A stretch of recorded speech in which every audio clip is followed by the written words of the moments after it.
The Paradise Road Improvement Project, the PRIP. The PRIP is a $13 million project by the City of Bonita Springs to improve drainage and make the roads safer for pedestrians and bikers. In this section of Paradise Road, on the west side, the ditch is deep, dangerous, and ugly. But it's probably the right depth for water to flow.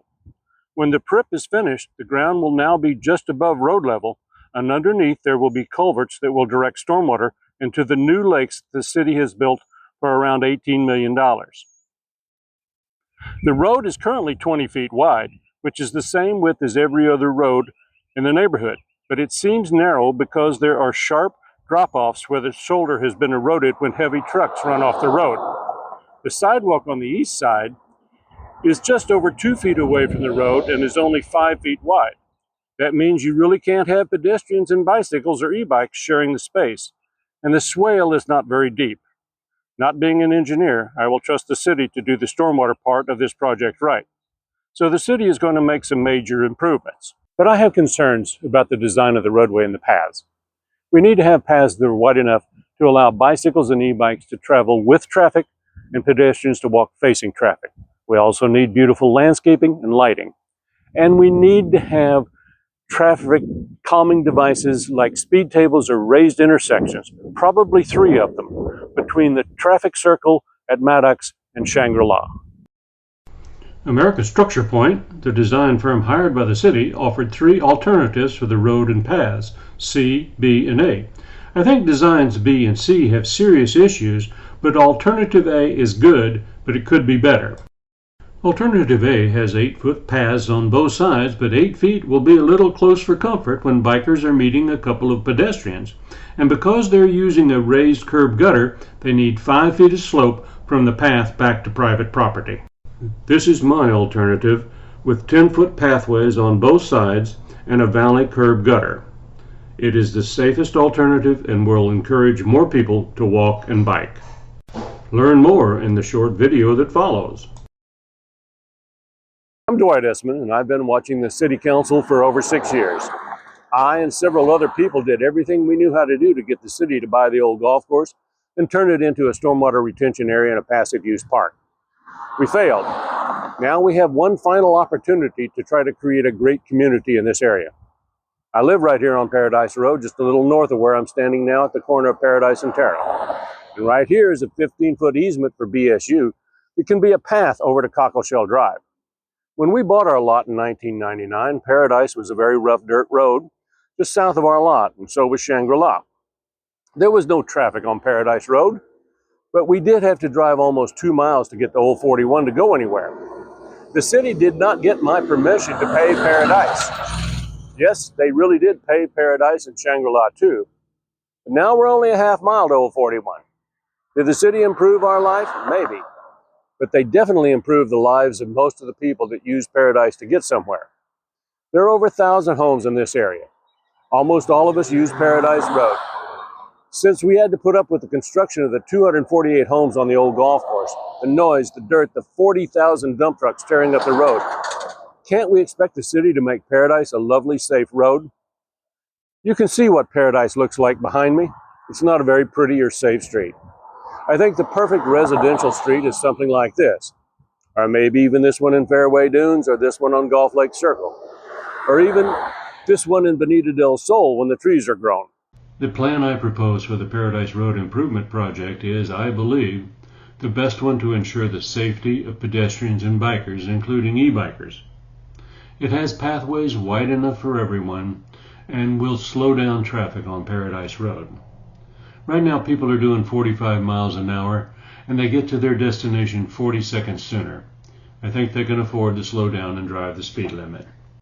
I hope we can get the city to create a 2-mile loop around the large South Lake from Maddox on the north to Bonita Pines on the south between Paradise and Cockleshell, and that hopefully one day will connect easily and safely to the Bonita Estero Rail Trail, BERT. If Paradise Road becomes a beautiful entrance road into the neighborhood, then home values increase and we improve the quality of life for everyone who lives here. Before we talk about the actual design of the road, let's talk about how we slow down speeders on Paradise Road. Maddox has 2 speed tables, perhaps one too many, but they work very well, and if you drive the speed limit, you go right over them. But if you speed, it's a little unpleasant. I'm suggesting we used raised intersections, which are just like speed tables, only wider. Speed tables will work, but I think the raised intersection just looks nice. It doesn't really matter if they are speed tables or raised intersections. It's the location that's important. The consultant, American Structure Point, only recommended 2 speed tables on Paradise, and it seems to me at rather odd locations. The one from the traffic circle to Tigris is almost 4/10 of a mile, perhaps enough to allow for speeding. I'm suggesting 3 of them between the circle and Maddox down to Shangri-La. I've placed them at Gulf Lake Circle, Marlin Lane, Seaside Way, and Tara Lane across from the potential new path.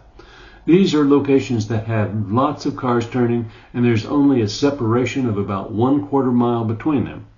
I've tried to place them where a large number of cars will be accessing Paradise, and there are only 1 or 2 streets between these locations. I'll leave the design of the road and the pathways north of the traffic circle to the people that live there. The lots on the east side of Paradise Road, south of Gulf Lake, are basically 1-acre lots, and it's the area I have studied. So let's talk about the options that the consultants presented. Option 1B does not offer the safety we need and requires moving the roadbed at a significant increase in cost. The 10-foot path on the west side is not wide enough for 2-way bike traffic and pedestrians, so pedestrians will have to be on the east 6-foot sidewalk, and some bikers will have their back to oncoming vehicles, and some bikers will be facing oncoming vehicles. This can be a life or death issue. If a vehicle doing 30 runs off the road due to distracted or impaired driving and hits a bicyclist going 20 miles an hour head on, the cyclist probably dies. If the cyclist is going in the same direction as the vehicle, the cyclist might survive. This is because the kinetic energy is 25 times more in a head-on crash at 50 miles per hour than the 10-mile-an-hour difference in a rear-end crash. And an e-bike doing 20 miles an hour coming from behind will seriously injure a pedestrian who makes a sudden move into their path. If pedestrians are walking facing the oncoming traffic, including bikes, they will have a chance to step aside and avoid injury or death. Option 1C does address some of the issues, but we have to move the roadbed 7 feet to the east, and it will increase the cost dramatically, probably requiring much more time to complete and look off-center. It is possible to use the design 1C from Gulf Lake Circle to Maddox without moving the roadbed, because there's over 30 feet of city land to the east of the road before the slope to the lake. The residential lots on the west side of Paradise, north of Gulf Lake, are smaller than the ones to the south. Bike riders would have to cross Paradise and would have some exposure to vehicles. The best option of the 3 shown is 1A, which is probably why they made it Alternative A. It has 8-foot paths on both sides, which will allow bikes to ride in the direction of traffic and pedestrians to walk facing traffic, but 8 feet puts bikes and pedestrians a little too close together. So let's change some things. First, we changed the raised curb to a valley curb gutter so that the pathway is not higher than the roadway. This eliminates the need for a 5-foot sloping grassy area abutting the private property. 3 feet will now work. The valley curb gutters offer a little less protection than a raised curb, but a vehicle can still jump a raised curb and hit someone. Now the paths can be 10 feet wide, 5 feet of concrete or asphalt for bikes, and another 5 feet for pedestrians, and that can be pavers, gravel, or mulch. And the 3 feet from the pedestrian path to the private property does not have to be grass that needs to be mowed. It can be native plants or something like muley grass. Next, we replace the shrubs between the path and the road with trees. The trees offer protection for bikers and walkers and provide shade. I've shown crepe myrtle trees because they're lovely, but I'll leave it up to the experts as to the type of tree. We could also put the lamppost there. A few final comments. The city needs to strongly encourage FPL to bury the lines on Paradise Road.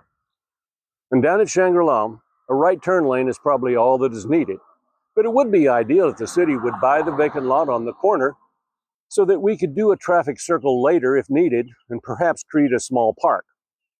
The use of e-bikes, e-trikes, upright and recumbent, has grown and will continue to grow in popularity. They provide an inexpensive, fun way to travel short distances. We can either plan for them or wish we had planned for them.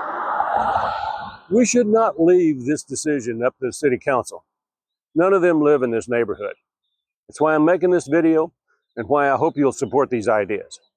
If you don't agree with me that this is the best option, just tell me why in the comments section.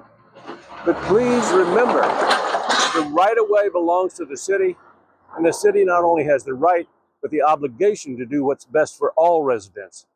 And a city's primary obligation to its residents is safety and health. The priorities must be safe, beautiful, affordable.